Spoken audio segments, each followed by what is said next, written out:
I'm Erik Schumacher Rasmussen. I'm the chair of Streaming Media Conferences and the CMO for a startup called Ideas. And I'm fortunate enough to once again be here in Oslo for another Northern Waves, back in person. And I'm here with Marius Haugen, who has also been at the previous two in-person Northern Waves events. Good to see you again. I have, yeah, good to see you again. Happy to be back. And you are with Telia. Could you describe what you do with Telia? What's your role there? Sure. So, I head up everything we do with technology here in Norway. I suppose all things TV in this country. Yes. All right. We're going to have a panel discussion in just a little bit here. And one of the things we're going to talk about is, the trends people have seen in the last 2 or 3 years. What are the trends or the challenges that are really on your mind right now in the OTT industry?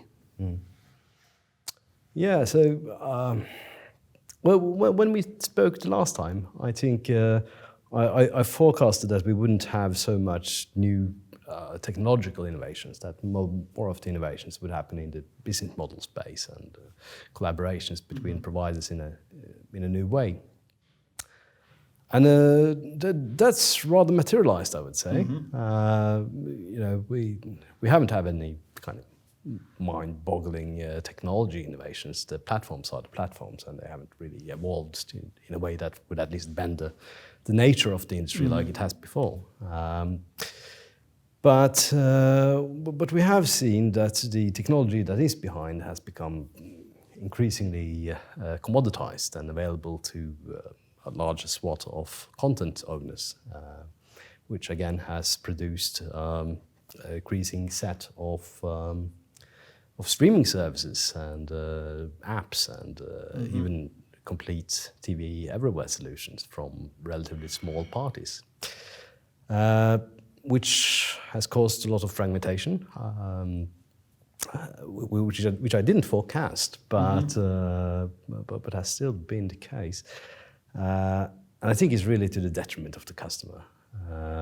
So if you were to dig into one thing that has happened over the 3 last years, I think that would be the kind of key trend, if you will. Right. I mean, I'll just come out and say it. There are too many streaming services out there. There are. For the average customer to sort of wrap our heads around, right? Yeah. You and I are in the industry, and so we have got a pretty good handle on things, but the average consumer trying to figure out what they want to watch and where they can watch it is frustrating.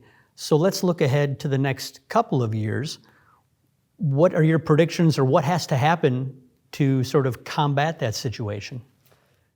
Yeah, I think it's a pendulum, right? Now we've swung all the way over to the left side, and everyone has their own thing, and that doesn't really compute for anyone.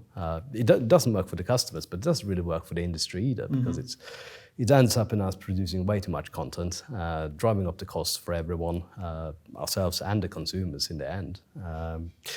So I think we'll see that trend reverse, and there's 2 ways to reverse that. Either by consolidation, acquisitions, but I think that trend is a little bit behind us. So I think what we will see is much larger positions in aggregation. So it's been applied somewhat already. We do it, all of our operator colleagues do it to some extent, but I'd like to see it in a much more broad sense, and perhaps with the emergence of some standards and things like that to allow that trend to play out. And that goes back again to something that we've talked about at previous Northern Waves events, right? The need for standards and the need for partnerships and cooperation so that it makes life easier for everybody. Oh, for sure. It's going